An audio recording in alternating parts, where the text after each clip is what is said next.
लोकसभा चुनाव 2024 में राजा भैया किसका साथ देंगे? एनडीए दल का या इंडिया दल का या किसी का नहीं?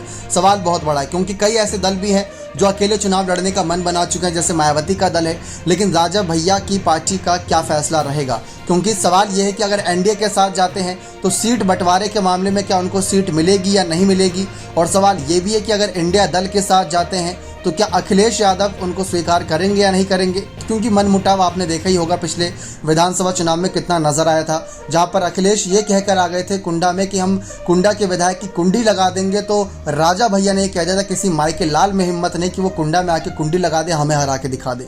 तो इतना बड़ा बयान राजा भैया ने और अखिलेश यादव ने एक दूसरे के खिलाफ दिया था। अब बात आती है राजा भैया की विचारधारा को लेकर, क्या गठबंधन की विचारधारा नजर आ रही है?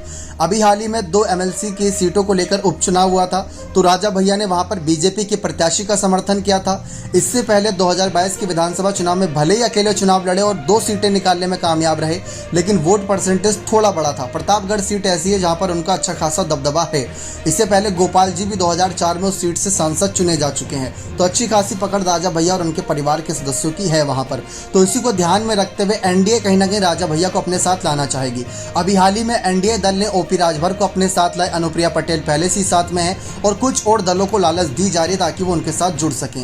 राजा भैया ने बीजेपी के साथ गठबंधन पर एक मीडिया इंटरव्यू में सवाल का जवाब देते हुए साफ कहा था कि उनको गठबंधन से कोई भी परहेज नहीं है, वो गठबंधन कर लें, लेकिन विचारधारा मिलनी चाहिए, मुद्दे मिलने चाहिए और जनता की सेवा का ही मुद्दा होना चाहिए। तो ये बात राजा भैया ने साफ कर दी थी और यही विचारधारा अखिलेश यादव ने 2019 में उनकी खिलाफत में लाई थी, जब मायावती की पार्टी के साथ गठबंधन किया था।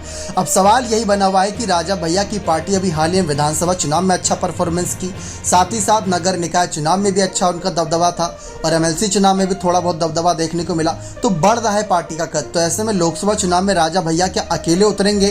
क्या बीजेपी, सपा, कांग्रेस जो भी प्रत्याशी प्रतापगढ़ सीट से उतरेगा क्या उसको सीधी चुनौती देंगे? क्या खुद राजा भैया सांसद पद के चुनाव में उतरेंगे? सवाल कई सारे हैं। और अगर एनडीए के साथ जाते तो सीट बंटवारे के मामले में क्या उनको 1 या 2 सीट भी मिलेगी या नहीं मिलेगी? क्योंकि अनुप्रिया पटेल की पार्टी की बात कर ले, ओपी राजभर की पार्टी की बात कर ले, सीट बंटवारे के मामले में उनको लेकर ही काफी असमंजस की स्थिति बनी हुई है। तो आप अपनी राय दीजिए, राजा भैया को किसका साथ देना चाहिए, एनडीए का, इंडिया का या अकेले चुनाव लड़ना चाहिए? अपनी राय कमेंट सेक्शन में जोड़ दीजिएगा। बहुत बहुत धन्यवाद।